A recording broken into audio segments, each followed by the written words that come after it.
السلام علیکم ورحمۃ اللہ وبرکاتہ۔ میاں بیوی کہیں جا رہے تھے۔ عورت نے حسب معمول نوک پلک سنواری ہوئی تھی اور ٹیکسی کے انتظار میں کھڑے تھے۔ اتنے میں ٹیکسی آئی اور وہ اس میں بیٹھ گئے۔ کچھ دیر بعد ٹیکسی ڈرائیور نے کہا، اپنی وائف سے بولیں یہ لپسٹک کا شیڈ مٹا دیں، مجھے اچھا نہیں لگ رہا۔ یہ سنتے ہی شوہر نے غصے سے اس کا گریبان پکڑا اور بولا، تیری یہ ہمت کیسے ہوئی جو تو نے یہ بات بولی؟ ڈرائیور نے مسکراتے ہوئے بولا، بھائی اگر یہ آپ کے لیے سنوری ہوتی تو گھر میں سجتی، یہ تو راستے کے لیے تیار ہوئی ہے اور راستے کی ہر چیز پر تنقید اور پسندیدگی کا اختیار ہر شخص کو ہے۔ مرد کا غصہ جاگ کی طرح بیٹھ گیا اور رومال نکال کر اپنی بیوی کو دیا اور کہا، میک اپ صاف کر لو۔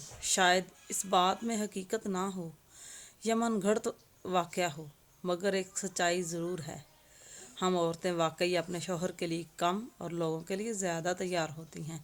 کسی تقریب میں جانا ہو تو گھنٹوں سیلون میں لگا دیتی ہیں، مگر شوہر کے آنے کا وقت ہو تو کبھی ان کے لیے تیار نہیں ہوتی۔ اچھے کپڑے کیا، صاف کپڑے بھی نہیں بدلتی، صبح سے شام ایک ہی لباس میں گھومتی رہتی ہیں، سر جھاڑ منہ پھاڑ، جبکہ ہمارے مذہب میں دور جاہلیت کی طرح تیار ہو کر باہر نکلنے سے منع فرمایا گیا ہے۔